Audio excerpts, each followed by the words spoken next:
The whole success of my restaurant business has always been based on the interest of the community.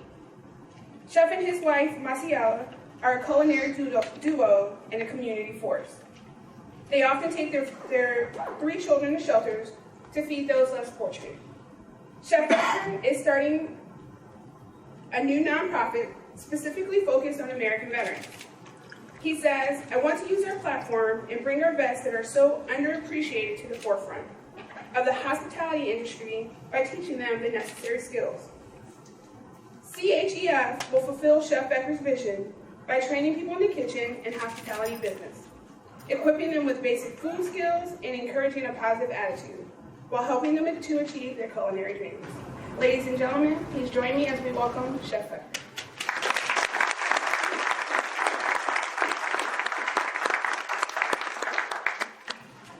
Thank you, ladies and gentlemen. I don't know if you're going to hear me more cry today, get emotional, or really speak to you about what's in my heart, because I never thought in my wildest dream that I'm going to be standing in front of these flags and talking to you, people that are so selfless and give so much of yourself. I came here for a business venture in 1997, but I was crossing the roads in my life that I was ready to settle down and have a family. And what happened then, I met this beautiful woman that I fell in love with, and here I am. The rest is history. So business brought me here, love kept me here. And I'm honored that I'm a part of this community, because you guys have been nothing but total support. I'm not here so much about talking about myself today, but about Dr. King. To me, Dr. King was so much more than just a civil rights leader. To me, he was a prophet. He was a messenger. He brought a message that was so much bigger and has touched people like myself, and I was not originally born in the United States, but I'm a proud US citizen. He told us to care, and if you really analyze his words, there's going to be such a beautiful religion created around his words that there is no room for hatred or anger or resentment. He taught by his actions. That's another beautiful thing about this man, is he never talked the talk. He walked the walk. He told us, look, it is with my actions that I'm telling you to stay calm, collected, and with your actions show that you deserve the right to be free. He brought freedom to many of us that we did not have. And every one of you bring freedom to every one of us, every one of our vets. Bring freedom to every one of us that take freedom for granted a lot of times. So I'm honored. I'm honored to be a part of this. A quick mention of Chef was, Chef is going to teach vets about the culinary arts, about cooking, about the service industry, but there's a lot more to that. Because a lot of times you come to a restaurant and you see the polished picture and you see the stage, but you really don't see the chaos behind the stage. And that chaos is only controlled by people who understand commitment to time, time management, the soft skills that every one of our vets are granted. They have worked hard for it, but they have earned it. So I want to take those soft skills and bring it into an industry that is dying for it, that is craving it. And why not? You guys, I have 2 team members. First of all, speaking of the word team, if you are looking for team members, you need to work with people who understand the meaning of team. Team means you back each other up, and nobody else knows that better than our vets do.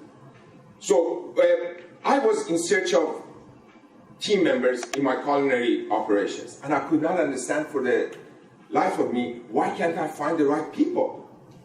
Then I understood, after a while of banging my head against the wall and constantly going through these interviews, that things are not working out. There is a feeling of entitlement in some of us. Maybe because we do not appreciate what this man, or do not understand what Dr. King brought to us, or what he wants us to do. But our vets don't have that. You guys, I cannot put how I feel about our vets in words, because who goes and stands in front of a bullet for the freedom of someone that they don't even know? You can't be any more selfless. So if you come back and you are appreciated the way you deserve to be, you are going to be a huge part of this community and society that you maintain, you save, you bring freedom to. So I'm honored. When I was asked to do this, I could not believe. For the past 2 days, I've been so nervous, and as many of you may know, I am not nervous about the camera. And I have a big mouth. And I can talk a lot until you have to take either Excedrin or Tylenol or ask one of the doctors to help you. But I've been so nervous because I never thought I would be standing in front of so much spiritual wealth. I could not believe it. I'm honored to be here. And when I was born in a community and in a society and a country that really, this freedom that you guys fight for did not exist, I didn't understand it so much because I was born to a wealthy family.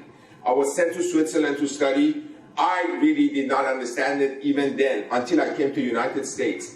And the United States became my home. And then I started analyzing things when I became a father. None of these things existed before I was a father. When I became a father, life changed for me. I understood now what the priorities of life are, what you should do, and what you should teach to the generation and to the blessings that are going to represent you. And Dr. King gave me many of those knowledge and understandings.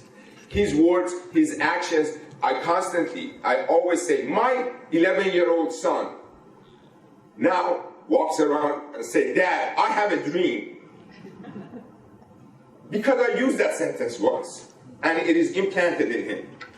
So his dream has come true only to a certain extent, but I think we can together make his dream come true every day, because it's not a lifetime that we're looking at.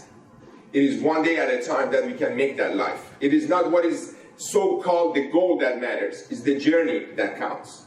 So hopefully, I'll be a part of the journey with every one of you in life. Hopefully, I'll be a part of your life in one way or another. And hopefully, what I have learned, I love his eyes. He's looking at me. And I mean that.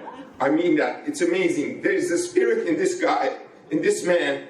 He is so spiritually rich. His spiritual bank account is so full that I only beg to have a little bit of it. I am honored to be here. I don't know what else to say. I love you all. Thank you.